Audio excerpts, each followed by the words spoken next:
Hey everybody, welcome to the Malik. I'm John as always, and it's time to keep that set review train a-rolling with Black today. You guys hopefully know my 3 disclaimers. If you don't, go check out the white video. You'll hear those disclaimers, and you probably want to hear the white cards anyways, plus the blue from yesterday. But today, it's all about that black mana. The first card we're going to take a look at is Altar's Reap. Altar's Reap is a 1 and a black instant at common, and it says, as an additional cost to cast Altar's Reap, sacrifice a creature. Draw 2 cards. Altar's Reap I like. We saw this in an Innistrad, and we also saw it in, I believe, a core set at some point between Innistrad and today.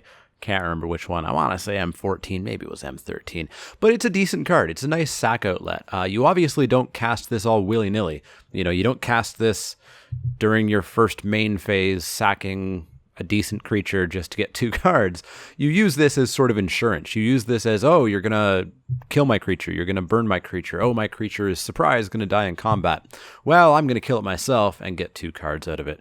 It's great card advantage. It's not a huge pick. It's no Read the Bones or anything like that, but it's a totally fine value card and a totally fine include as like a 22nd card. It's not the card you begrudgingly put into your deck. It's the card that you kind of put into your deck before you start scrounging. Kind of a 22nd card. So I give it a C. I give it a straight up C. I'm happy with Altar's Reap. I tend to love sets that it's in, interestingly enough. But solid C for me.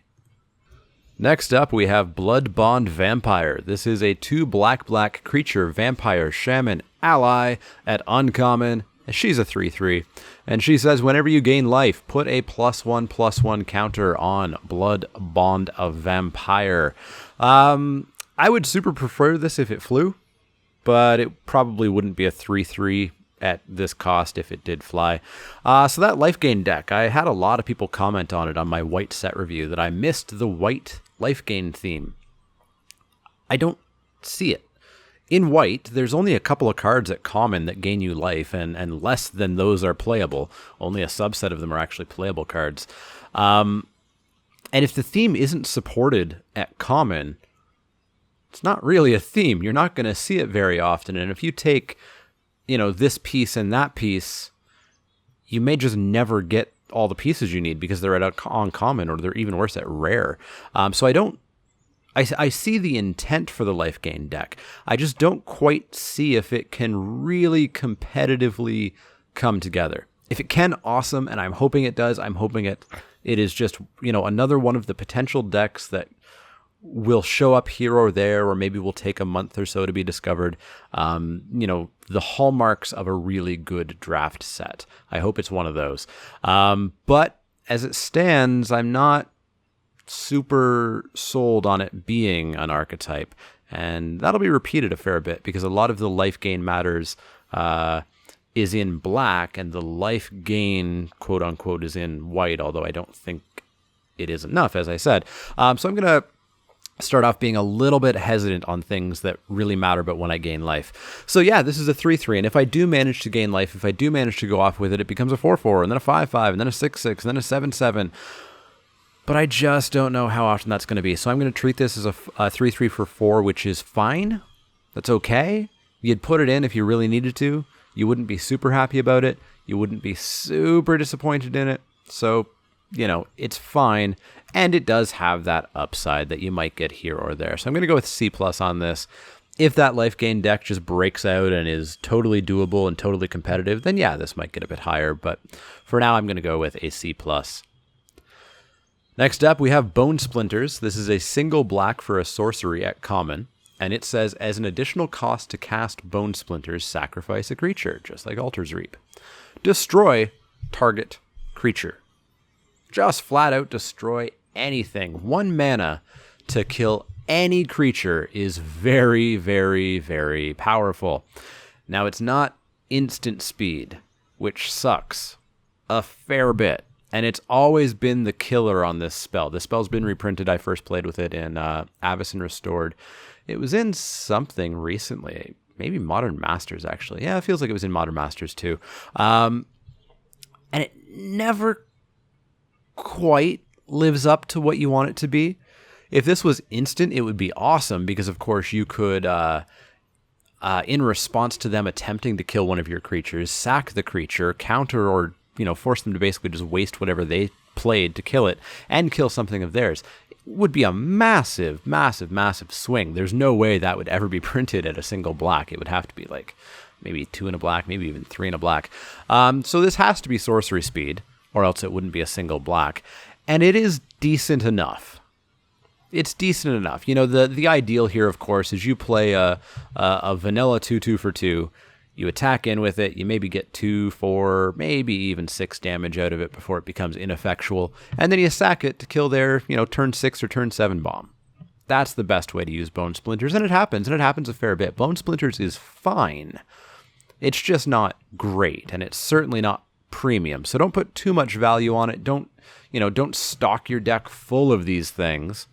But the first one's usually fairly playable. So C+ for me. Next up, we have Carrier Thrall. This is a 1 and a black creature vampire at uncommon. It's a 2/1, and it says when Carrier Thrall dies, the opposite of enter the battlefield, put a 1/1 colorless Eldrazi Scion creature token onto the battlefield. You know the rest. So it's a 2/1 for 2, which is totally fine, totally normal for black. 2/1 for 2 is a black staple aggressive set of stats. Totally normal, used to it, awesome. With a leave the battlefield effect that's totally relevant makes this even better. It's not awesome because the stats on this thing put it very much in the aggressive black, even suicide black wheelhouse. The Eldrazi Scion that you get to ramp with after when it dies is totally not in the aggressive wheelhouse. That's for, powering out bigger things later on. That's in the ramp. That's in the big Eldrazi decks. So this does fight against itself a little bit. The deck that it wants to be in when it starts is not the deck that it wants to be in when it ends. So I don't think this is great, but I think it's fine. Because, of course, even the aggressive deck is going to be fine having a 1/1 left, and it's going to be fine having, an extra source of mana for, one single spell. So I don't think it's terrible. I certainly don't think it's terrible. I don't think it's terrible in any way, shape, or form. But I don't think that pulling itself in 2 different directions is awful. I think it just slightly knocks it down a little bit. Now, the fact that it does sort of get pulled in both of those directions doesn't mean that the dedicated big Eldrazi deck wants this card. But they'd still be okay playing it. It's a weird card. It's a weird card because of those 2 different opposing sides, but ultimately I do think it's a C+. I think it's totally includable, far more often than not in black, so I'm going to go with a C+ on it. Next up, we have Complete Disregard.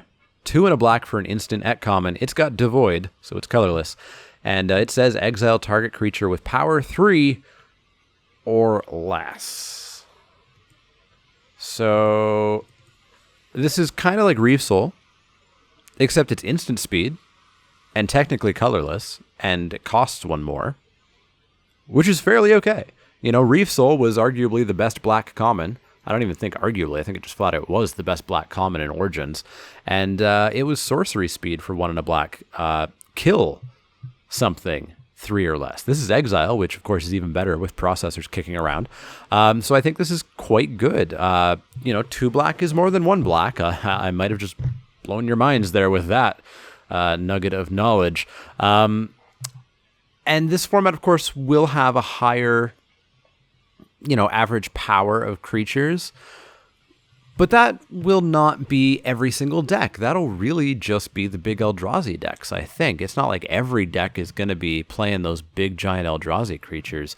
I'm sure a lot of people will try, especially early in the format, but they really shouldn't. So I think this will still hit an awful lot of stuff, and it'll be really solid against the allied decks and the decks where, most of the creatures are going to be 3 power or less. So I think this is just going to be a solid turn 3 play most of the time. Turn 4, turn 5, it still has some value, especially being instant speed.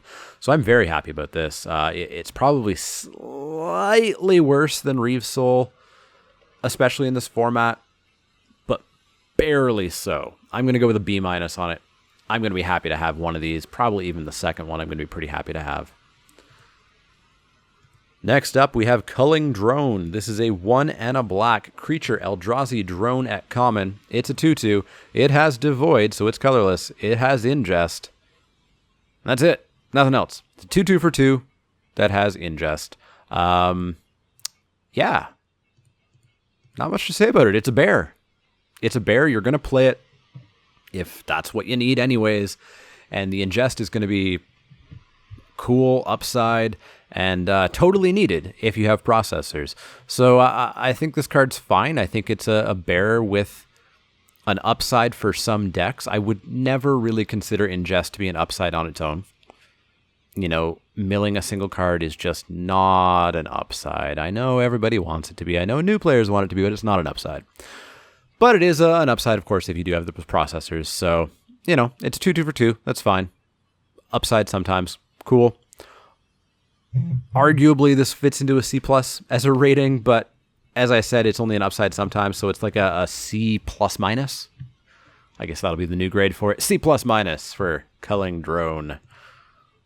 Next up, we have Defiant Bloodlord. Defiant Bloodlord is a 5 black creature vampire at rare. He's a 4/5, he's got flying, and he says whenever you gain life, target opponent loses that much life. We've seen that ability a few times, although it's almost always on enchantments, not on creatures. Boy, this guy's expensive. 7 mana for a 4/5 flyer with an ability that really probably isn't gonna do too much. Again, life gain deck, I'm being told it exists. I don't quite see it. And of course, this guy's at rare anyway, so you're not going to see him very often. Ugh. Prove me wrong. I want to prove myself wrong. I will try to draft that life gain deck, but I'm just not sure it's going to quite come together.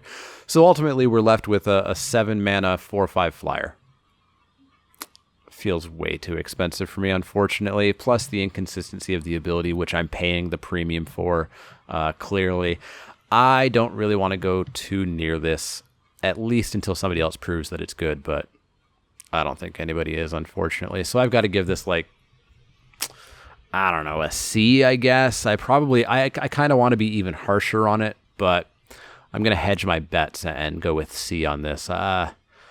7 drops, even in an Eldrazi format, need to be pretty darn impactful for me, and this doesn't quite get there.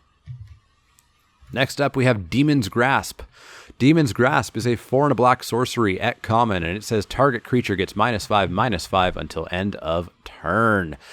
Pretty solid removal. The cost hurts it slightly, mostly because at 5 mana, I want to be killing any creature, not just most creatures, but it's still totally okay. We had Flatten, of course, which was -4 for 4, so -5 for 5 is the obvious next step. Sorcery Speed's another knock against it.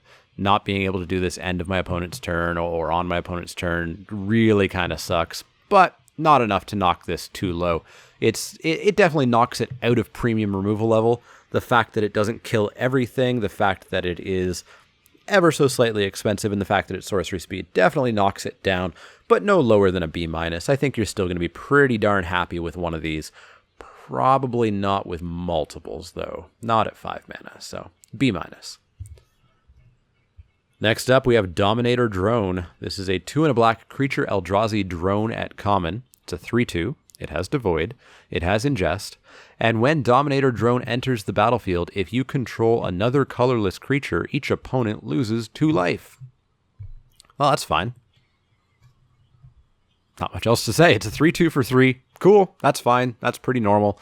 It's got an upside that's going to fire a decent amount of the time, I would say. Cool.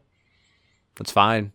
The Ingest, I don't know. There's no evasion on this thing. It's not going to reliably just be ingesting left and right. And if it is reliably ingesting left and right, you're just winning the game, hitting them for 3 every single time. So I don't really know about it being an amazing card. I think it's just a fine card. If you want a 3/2 for 3, here it is. So total C for me.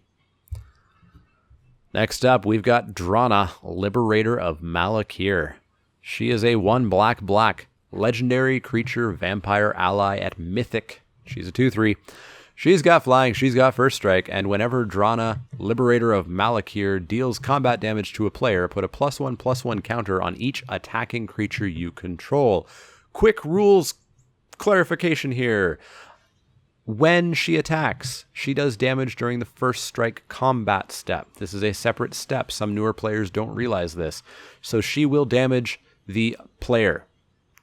Hopefully. Maybe she just kills a creature, in which case nothing happens. But if she damages the player in the first strike combat step, every attacking creature will get a counter.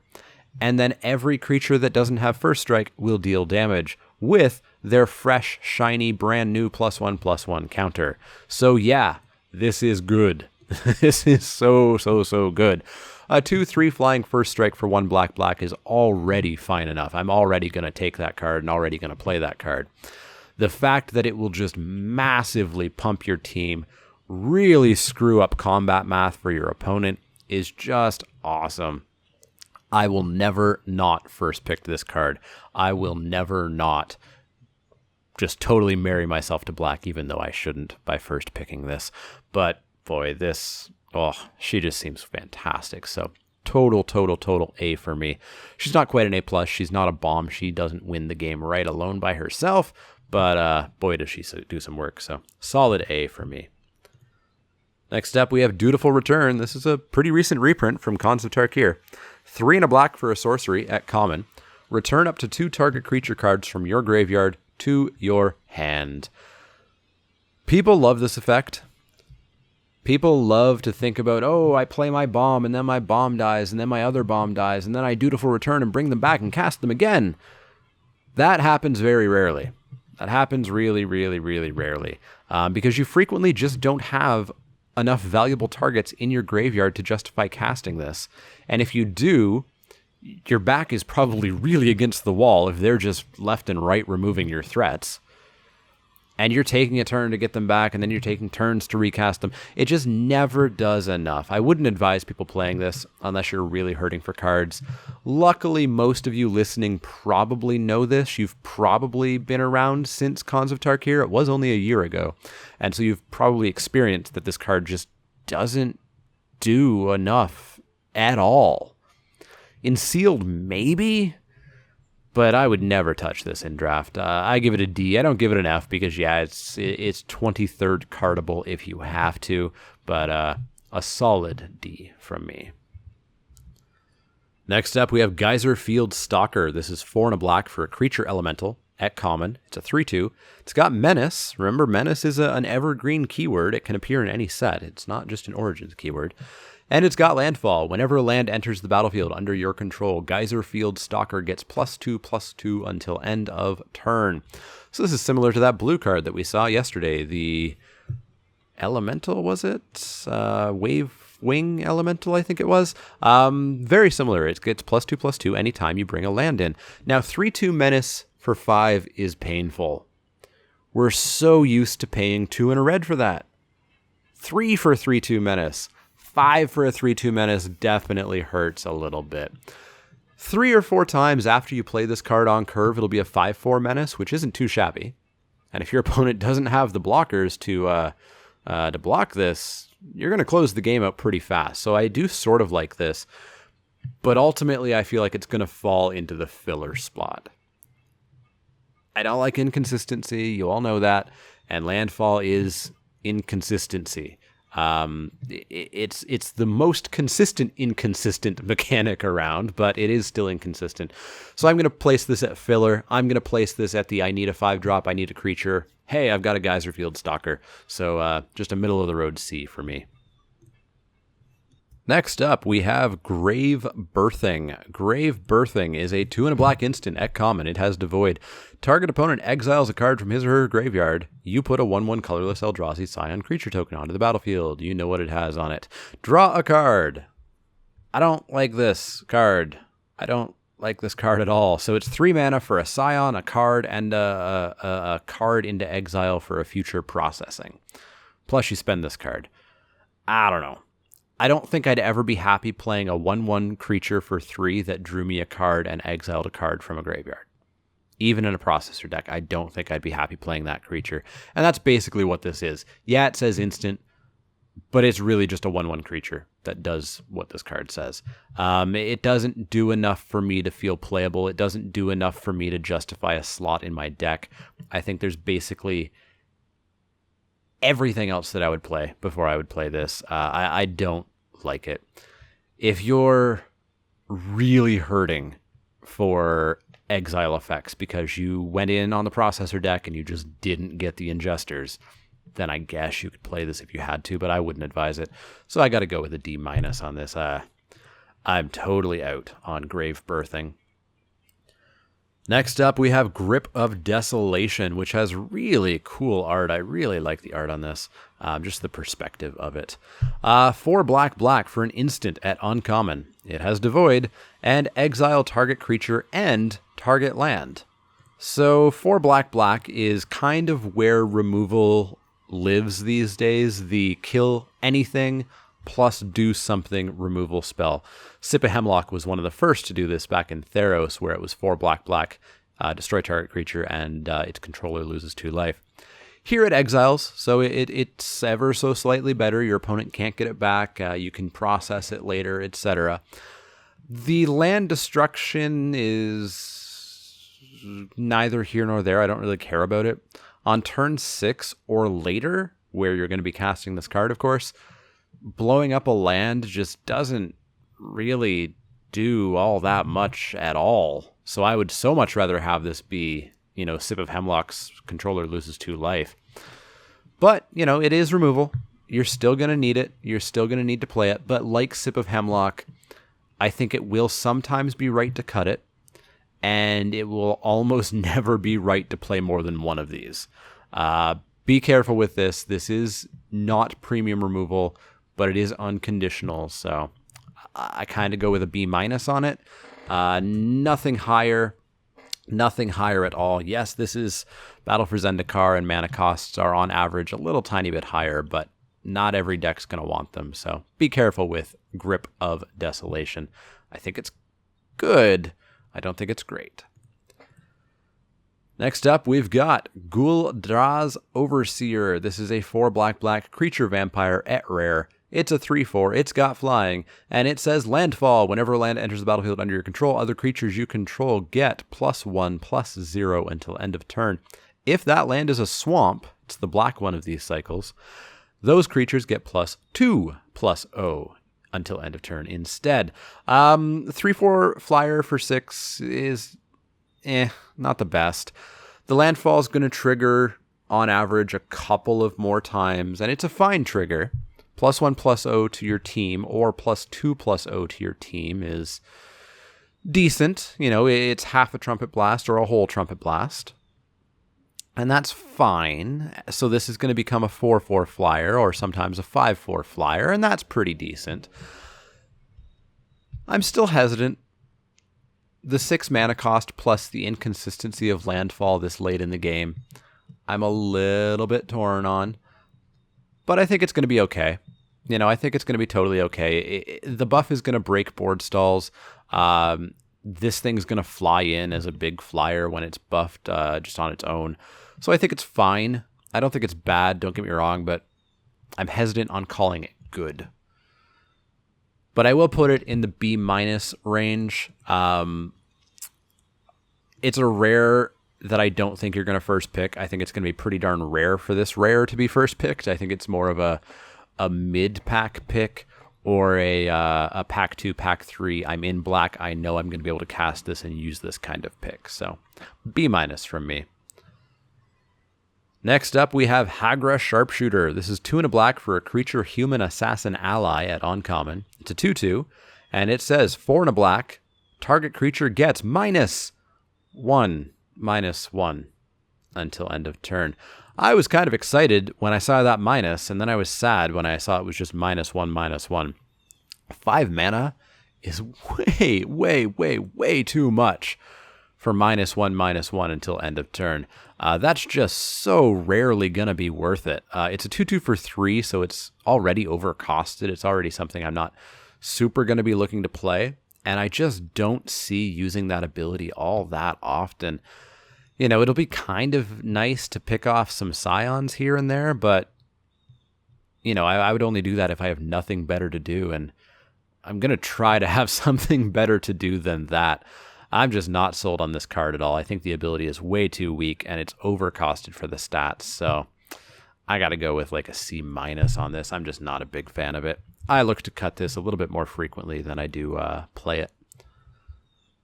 Next up is Calastria Healer. This is a 1 and a black creature, vampire, cleric, ally at common. It's a 1/2, and it's got Rally. Whenever Calastria Healer or another ally enters the battlefield under your control, each opponent loses 1 life, and you gain 1 life. Hey, it's life gain for the Life Gain Matters deck. And it's a rally trigger, or it's a rally ability that would actually be nice triggering it multiple times a turn. Most of them, as I've mentioned, you kind of want to activate once.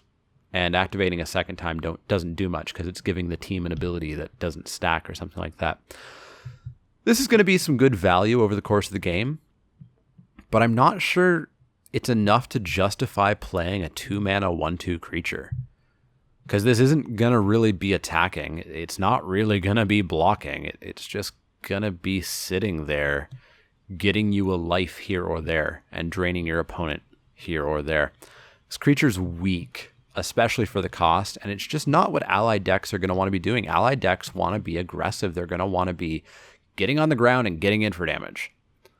They're not looking for incremental long game value sort of gains like this card does. So I don't think this card has a place, really, unfortunately. Because, of course, you know, it doesn't want to go in the ally deck, and if it's not in the ally deck, then it's not reliably triggering, so then it's just a 1/2 for 2, so pretty out on this card as well. I got to give it a C-. I don't see myself wanting to play these really anywhere. Next up, we have Calastria Nightwatch. This is a 4 and a black creature, vampire, warrior, ally at common.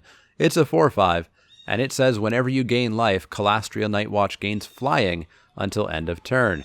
Hey, it's another card for the Life Gain Matters deck that I don't think is going to be very good or very easy to do. A 5-mana 4/5 is okay as a big dumb creature. I'm not sure you're going to be triggering this all that often, so it's not going to be that big beefy 4/5 flyer very regularly at all. I just don't see getting the pieces together for this to be an important or useful card as something that's going to happen. I think it's an okayish 23rd card if you need it as a 4/5 ground creature, but I would never expect this to be a 4/5 flyer very often at all. So middle of the road C for me. Next up, we've got Malik Familiar. This is a 2 and a black creature bat at uncommon. It's a 2/1. It's got flying. It's got death touch. And whenever you gain life, hey, we're still on that train. Malik Familiar gets +1/+1 until end of turn. So it's a 2/1 flying Typhoid Rats for 3, which is totally fine. It's an aggressive attacker with flying. Well, you can still get it through. And then once they get some flyers up that can block this thing, you can hold it back and just block and kill whatever it is you want to block and kill. I really like that. That's a whole lot of utility out of this creature. Again, if you can do the life gain theme, more power to you, but I don't expect it to be super viable. So I don't expect this to, you know, be a 3/2 all that often or a 4/3 ever, really. So yeah, I look at this as a 2/1 flying Typhoid Rats, which is totally fine and a C+ in my books. Next up, we have Mindraker. Mindraker is a 3 and a black creature Eldrazi processor. We've got another processor. It's at common. It's a 3/3. It's got Devoid. And when Mindraker enters the battlefield, you may put a card an opponent owns from exile into that player's graveyard. If you do, what happens? Well, each opponent discards a card. Big whoop. Big whoop. It's a 3/3 for 4, which is normalish. It's fine. It's not great. If you need it, you need it. If you don't, there's plenty of other better things out there. Maybe getting them to discard a card? I don't care. I really don't care. I don't think I would ever hold this back either. I don't think I would ever go, aha, I have 4 mana and I have this 3/3 in my hand, but I need to wait until I exile a card of theirs so that I can make them discard a card. that's such low value. I just don't see the point. This seems like a card that I'm not going to want to play all that often. I'm going to want to cut it pretty regularly. Even in the processor deck, this just doesn't seem like what I want to be doing. So C- for me. Next up, we have Myers Malice. This is a 3 and a black sorcery at common. Target opponent discards 2 cards. Awaken 3 for 5 and a black. So it's an expensive Mind Rot. We had the expensive Divination. Here's the expensive Mind Rot. Mind Rot is vaguely playable. It's very 23rd cardy. So what about paying 1 more mana for the exact same effect? Well, that's even harder to justify playing. That goes into like 24th card, 25th card range almost. What about a 5 black 3/3 that Mind Rots? Well, still not that great. So on turn 6, you're likely to hit their last 2 cards, although they may already be down to their last card. The card may very well just be land or 2 lands that you're going to hit. Ultimately, this just feels way too weak to me. Mind Rot's already kind of weak and not necessarily what many decks want to be doing, and it really needs to be cast at a very specific spot, and this being expensive doesn't help that out.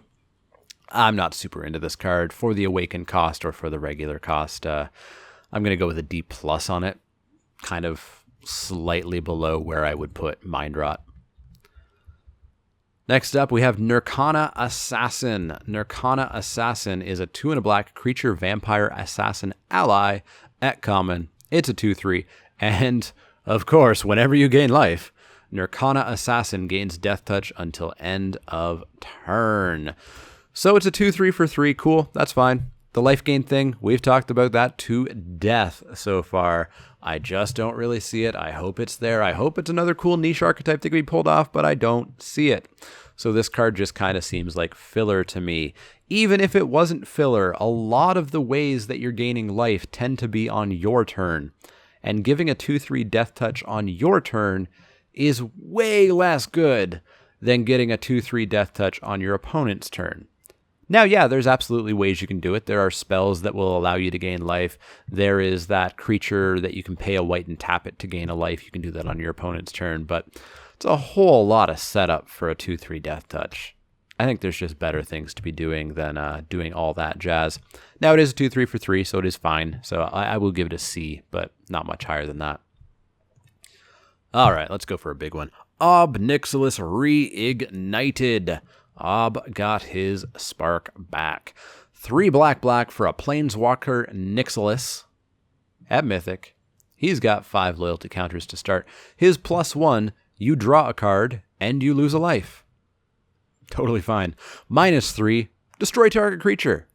Totally fine. -8, target opponent gets an emblem with whenever a player draws a card, you lose 2 life. Super fine.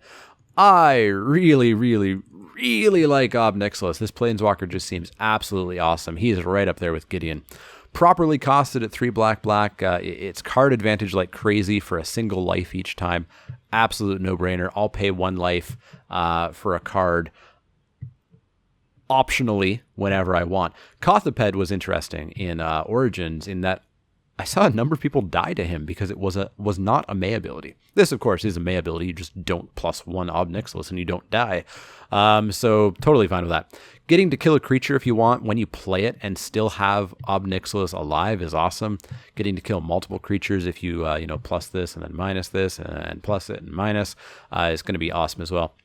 The emblem, if you ever get there, is cool, but I think it's somewhat unneeded in most games. If you naturally get Ob Nixilis above 8 and you can do it just because, cool. But I'm not really going to be, desperately trying to get to that ultimate. I'm going to be pretty happily drawing cards and killing creatures with Ob Nixilis left, right, and center. Total A+. Just total A+. Next up, we have Painful Truths. This is 2 and a black for a sorcery at rare. It says Converge. You draw X cards and you lose X life, where X is the number of colors of mana spent to cast Painful Truths. So again, Converge, we've talked about it to death. It's generally going to be 2. You're generally going to be playing 2 colors. This is a 2-color format. So it says draw X draw 2 and lose 2. So it's Sign in Blood that costs 1 more, but it also isn't black, which is kind of nice. Sometimes it'll suck and you have to cast this for 1. Rarely you might get it for 3. And of course, you're never going to get it for 4 or 5 because it's only a 3 mana spell. So you can't pay extra mana into this. It seems fine, but it is worse than Sign in Blood just because of the casting cost and just because sometimes it's not going to be 2 cards. But I'm still okay giving this a C+. Kind of really sucks that it's rare. This is going to be a rare that I'm going to open and I'm going to go, ugh, can I just throw this pack away? Totally shouldn't be a rare. I'm not sure why it's there. C+, pass this rare. If you want it, I'm pretty sure it will wheel. Yeah, C+. Next up, we have Retreat to Haggras. This is the Black Retreat, 2 and a black for an enchantment at uncommon. It's got landfall. Whenever a land enters the battlefield under your control, choose 1. Target creature gets +1/+0 and gains Death Touch until end of turn. Or each opponent loses 1 life and you gain 1 life. Retreat to Haggras seems okay-ish. +1/+0, big whoop. The Death Touch is nice-ish, but this is almost always going to be on your turn. Death Touch tends to be nicer on defense. Of course, you can do things like Evolving Wilds on their turn, but it's not going to be something you should ever expect you're going to be doing very often at all. Offensive Death Touch, just not really something I'm terribly excited about. Maybe if the creature has First Strike, but otherwise, big whoop. The other half of this, a Drain for 1 is fine. You know, it's a minimal value-added ability. The average game, of course, you're going to get about 5-ish triggers off of this, which, you know, is 5 life loss, 5 life gain, which is okay. But you have to take turn 3 off to play this. You have to play this in your deck. You have to waste a card's thought on it. So it just doesn't feel like something I want to do. As you know, I'm very hesitant about enchantments that don't do anything until some other stuff happens. So C+ for me. Pretty damn hesitant about this card. Next up, we have Rising Miasma. This is a 3 and a black sorcery at uncommon. All creatures get -2/-2 until end of turn. Awaken 3 for 5 black. So it's Drown in Sorrow for 1 more. Very common theme in this set. Take a card from a previous set, make it cost 1 more, and give it an Awaken cost. So Drown in Sorrow's okay. Eyeblight Massacre we saw recently at this casting cost, although it was 2 black instead of 3 black. And Eyeblight Massacre had a potential upside for you. So, you know, it's an okay card. The natural effect, the natural casting cost is fine. You have to play it properly, of course. If you have this in your deck, if your deck is intending to play this, you don't, you know, flood the board with low drops and then draw this and play it and kill your team. You hold things back for a while. So it's fine. The Awaken cost, I don't think I'm going to use it very often. Or I'm not going to hold this card back and wait until I have 5 black available just to get a 3/3 that on turn 7 or 8 or 9 is going to, I don't know, maybe kill 1 creature. You know, the board isn't usually littered with X2s on turn 7 or 8 or 9, so I just don't see the Awaken cost being the better choice for this spell. If I'm at 7 and I draw this card and it'll have a decent effect, or even if I just get a 3/3 out of it and I have nothing better to do, yeah, sure, I'll pay the Awaken cost. But I'm not going to hold this back for the Awaken cost. I'm going to give it a C+. I think it's fine. I think it's just like Drown in Sorrow, although slightly more expensive. Just make sure you play properly with this. Make sure that you do hold your stuff back if you're going to play this, so that you don't lose a bunch of your own creatures. Next up, we have Ruinous Path. Ruinous Path is a 1 black sorcery. At rare, it says destroy target creature or planeswalker. It's Hero's Downfall. But it has more. Awaken 4 for 5 black. So apparently when a card is at rare, it can cost the same. Although, very importantly, this is sorcery. So it is significantly worse than Hero's Downfall. Significantly worse. than Hero's Downfall. 1 black, kill a creature. Cool. Kill a planeswalker, that's not relevant in Limited. Yeah, someday someone at some shop somewhere is going to kill a planeswalker with this, and it's going to feel pretty damn good. But you don't plan around that. This is going to be a creature kill spell. Yeah, it's fine. The sorcery really hurts. Really, really, really hurts this. Really hurts. The awaken cost is interesting. 5 black, so a 7-drop 4/4 that kills a creature or planeswalker. That seems pretty fine. Again, just like Rising Miasma, I don't think I'm ever going to hold this back in order to get that creature. If I need to kill a creature, I'm going to kill a creature, whether or not I get a 4/4 out of it. So don't hold this back. Don't put yourself at a big disadvantage just because you're greedily trying to get that 4/4 out of this. Play this when you need to play it. Man, that sorcery speed. If this was an instant, if this was Hero's Downfall, this would be a solid A. The fact that it's sorcery speed, I think I've got to knock it down to like a B+. Yeah, B+ sounds good to me. Sorcery speed hurts, but it's still pretty darn premium removal. It's unconditional. It's just going to take a knock for that. And just like Rising Miasma, as I said, don't get too greedy. Don't sandbag this in hopes of hitting the awaken cost, because you might just die before you get to 7 mana. So keep that in mind. Next up, we have Silent Skimmer. Silent Skimmer is 3 and a black for a creature Eldrazi drone at common. It's an 0/4. It has Devoid. It has flying. And it says whenever Silent Skimmer attacks, defending player loses 2 life. What is this card? This card's hilarious. It's an 0/4 that is begging for you to attack with it. Because if you attack with it, it deals 2 damage even if it's blocked. The second you turn it sideways, it deals 2 damage to your opponent. It doesn't kill anything, except slowly your opponent. It's one of the more Eldrazi feeling, this card doesn't make sense, this creature doesn't make sense in our world card that I've seen in this set. I like it. I like it a lot. I don't think it's super great. Turn 4 and later, your opponent's more than likely going to have something in the air that could threaten this, that could, threaten to kill it, either naturally or with a combat trick. So I don't think it's amazing, but I still really like it, and I'm going to give it a go until I learn better. I give this a pretty solid B-, I think, which is a very strange rating for an 0/4 flyer, but so be it. No pun intended there with the B- rating. But yeah, B-. I'm going to play this pretty happily until I learn that I shouldn't. Hopefully I just never do, but we'll see. Next up, we have Skitter Skin. This is a 3 and a black creature Eldrazi drone at uncommon. It's a 4/3. It's got Devoid. Skitter Skin can't block. And for 1 and a black, you can regenerate Skitter Skin.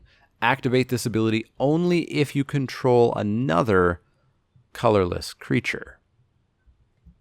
So Skitter Skin's interesting.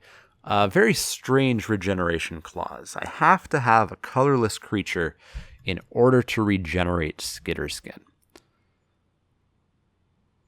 Not only that, but this is regeneration on a creature that can't block.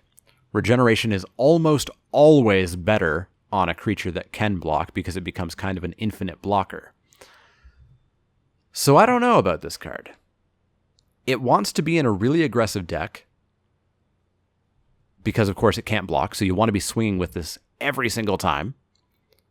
A turn 4 creature that can't block doesn't fit in any other deck, really. So it seems okay-ish in the right deck on its own. Seems fine if you can reliably regenerate it. And, the set looks like you should be able to somewhat reliably regenerate it since there is a lot of Devoid creatures kicking around.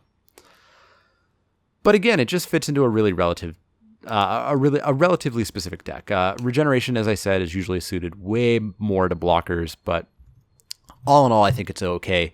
As kind of a curve topper, perhaps, in like a black-red super aggressive deck, I think this is going to be pretty darn good. In the deck where you don't care about blocking, you are just attacking every turn. This is, super awesome to finish the game off, especially if it can, if it can regenerate and you have the mana to spend and it will eat things of your opponents. That's cool. The second they drop something with a 5 toughness, you're just super unhappy with life. But so be it. I think it's fine, I guess. C+ kind of is where I'm leaning on this. I don't think it's going to be any better than that, but it could be worse. We'll have to see. Next up, we've got Sludge Crawler. Sludge Crawler is a single black mana for a 1/1. It's a creature Eldrazi drone at common. It's got Devoid, it's got Ingest, and you can pay 2 colorless mana to give Sludge Crawler +1/+1 until end of turn. So Bellows Lizard never worked. Now that had Fire Breathing. That was +1/+0 for 1 and a red, so actually expensive Fire Breathing. Now this gets +1/+1 until end of turn. It does get some toughness boost going on there, but you're still pumping an awful lot of mana into this in order to make it, go from being a bad creature to being a mediocre creature. There's no evasion on it, so I don't think you're going to get the ingest to go off all that often. I think the hope here is that you attack with this, and your opponent has 2/2s, and you have 4 mana up, and they say, oh, well, I don't want a chump block, because you can pump this and make it a 3/3, and then it gets in, it ingests, and you just don't pump it, and you have 4 mana for something else. But there's a whole lot of assumptions going on there. There's a whole lot of bluffing going on there, a whole bunch of stuff going on there that I don't necessarily want to be fooling around with. I don't think this is a great creature. 1/1s for 1 typically have to be really good, and this is just kind of So I'm going to go with a D on it. Next up, we have Smothering Abomination. This is a 2 black creature Eldrazi at rare. It's a 4/3. It has Devoid. It has Flying. At the beginning of your upkeep, sack a creature. Whenever you sack a creature, draw a card. So it's a 4/3 flyer for 4. That is awesome. That's really awesome. Super happy with a 4/3 flyer for 4 any day of the week. Sacking a creature every turn and drawing a card, I don't know about that, especially if you curve into this guy. If you play this guy on turn 4, you'd best have played something on turn 1, 2, and 3, and hopefully some things that pumped out some Scion tokens. Otherwise, you're pretty quickly going to be decimating your board. Now, of course, the nice thing is that, at any point in time, you can sacrifice this to itself and be done with it. You can end the contract at any time. So I think it is fine. I don't quite think it's first pickable. It's close, but I don't quite think it's first pickable. I'm going to be pretty happy to play it in most black decks. You are just going to need to play it, I think, carefully. Because it would suck to play this, to pick this, to put it in your deck and to play it, only to sack itself right away. So you're paying a 4 mana for a single turn blocker and then draw a card. But I think it's fine enough, and I think in the right deck it can actually be pretty decent. I'm going to give it a B on it. I definitely do like it. The 4/3 flyer aspect of it is really, really good. I think you just need to be careful with it. Next up is Swarm Surge. Not Swarm Sludge, like I have it written down here. Swarm Surge. 2 and a black for a sorcery at common. It has Devoid.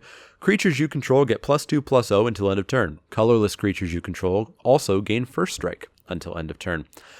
Sorcery speed combat tricks like this, being sorcery speed, they're literally not a combat trick, always kind of fall by the wayside. First strike is a serious boost, though. So if you do have a really heavy colorless creature kind of wide deck, this might have a place. It really is happy with Scions, of course. Scions become 3/1 first strikers, which is pretty solid. But it is all at sorcery speed. It is all at sorcery speed. There's no bluffing here. There's no tricking your opponent. Your opponent gets to see what's coming long before it comes. Effects like this just generally need to be instant speed in order to be all that playable. If you have that dream colorless creature deck, though, as I said, this could be pretty cool. It would actually kind of remind me of Rush of Battle from Khans of Tarkir, the one that gave warriors +2/+1 in lifelink. It was sorcery speed, but you were able to, as much to my chagrin I learned week after week after week, you were able to build a really, really, chock full of warriors deck that took advantage of that. And if you can build a chock full of colorless creature deck, I think this could have a place, but you have to make sure that you do have that. It's going to require a lot of scions, I think. Ultimately, this kind of falls as a C- for me on average, but I'll keep an eye on it. I'll keep an eye out to see if there is a deck that can take advantage of it. Next up, we have the imitation of Inquisition of Kozilek for this set. We have Transgress the Mind. 1 and a black for a sorcery at uncommon. It has Devoid. Target player reveals his or her hand. You choose a card from it with converted mana cost 3 or greater, and exile that card. Seems fine to me. It basically reads as take a card you're afraid of. But of course, you have to get lucky enough that they have a card that you're afraid of in their hand. And that's really hard to do. Thought seizes and duresses and all those kind of things that are, range from totally playable in Constructed to at least totally sideboardable in Constructed, typically are pretty darn bad in Limited. At best, they're sideboardable, and even there, it's questionable. Remember that you do want to cast this the turn before they could cast the card that you're afraid of. So if you're afraid of their 6-drop, you don't play this on turn 2. You play this on turn 5, because that will have given them enough turns to potentially draw that 6-drop in case they don't already have it, without them being able to cast it, and then you can take it away. So make sure you do play it properly. Ultimately, I don't think this is that much better than Duress or Despise. So it's really kind of a mid-pack pick and probably not main deckable. It's for your sideboard, so keep that in mind. So D+ for me. I don't really want to main deck cards like this ever. Next up, we have Vampiric Rites. This is a single black for an enchantment at uncommon. Pay 1 and a black, sacrifice a creature, you gain 1 life, and draw a card. Hey, we've got life gain for the life gain deck. You know me, I don't like enchantments that sit there and don't do anything until you pump mana into them or do stuff. But a single black mana is a pretty darn low investment. So I'm actually a little bit okay with this. This is very similar to Evolutionary Leap. Evolutionary Leap in Magic Origins was a single green mana, and you paid, I believe it was a single green mana, and sacked a creature. But there, you just flipped cards until you flipped a creature, and that creature went into your hand. This, you get to do the same thing. You get to sack a creature that was going to die in combat, or that was chump blocking, or that was targeted by removal, or whatever. You use this as insurance. But you just get a card, and you gain a life. That card could be much worse than what Leap gets you. It could be just a land that you really don't need. Or it could be better. It could be that awesome removal spell that you were hoping for that Evolutionary Leap would have thrown onto the bottom of your library. So, I don't know. Evolutionary Leap never quite lived up to where I wanted it to be. It was a cool card. It was a really nice sort of bit of insurance, but it never quite got there for me. And I think ultimately this isn't quite going to get there for me either. But I'm probably going to give it a try, just like I gave Evolutionary Leap a try more than once. Yeah, life gain.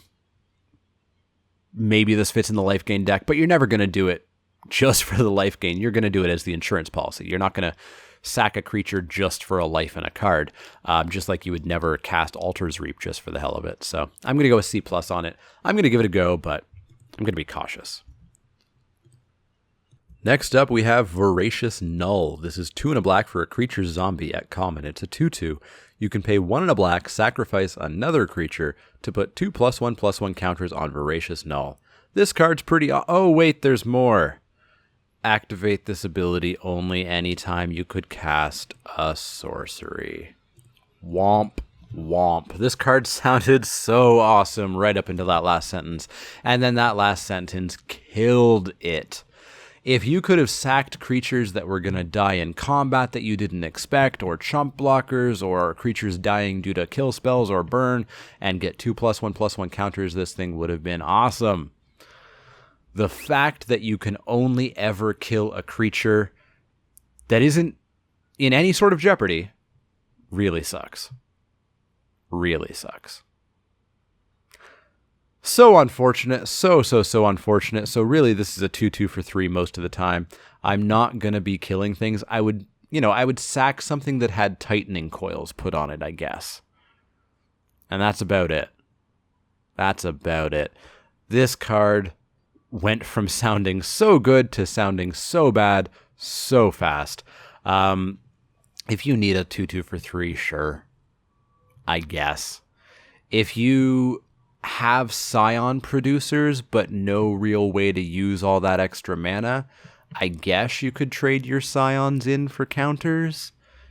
But none of that sounds terribly exciting, so I'm going to go with a C- on this. Pretty darn cuttable. And I'm so sad, because I read that, word for word, and I got excited, and then it all came crashing down. Next up, we have Wasteland Strangler. This is a 2 and a black creature Eldrazi processor at rare. It's a 3/2, it's got Devoid. When Wasteland Strangler enters the battlefield, you may put a card an opponent owns from exile into that player's graveyard. If you do, target creature gets -3/-3 until end of turn. I like this processor trigger. -3/-3 is pretty good effect. It'll kill a pretty good deal of things or finish off bigger things post-combat. Again, the ingest processor mechanic, I'm not entirely sure how reliable it's going to be. I really, really want it to happen. Thankfully, a 3/2 for 3 is totally fine, so I'm not going to be upset playing this. It's not a high pick, though. But if you are in that processor mechanic, I think the -3/-3 is going to be a pretty big boost. Now, of course, you're probably, unless you get lucky on your ingest cards, you're probably not going to be playing this on turn 3 and actually getting to process anything.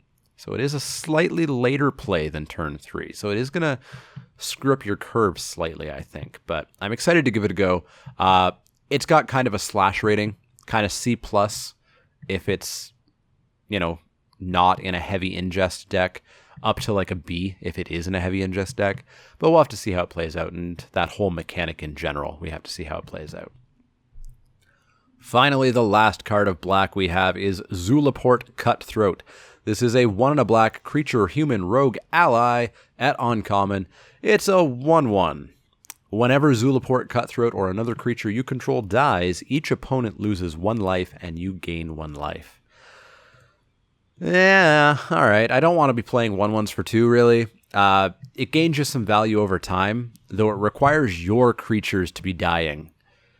So I'm wanting to play a 1/1 for 2, and I'm wanting my creatures to just die.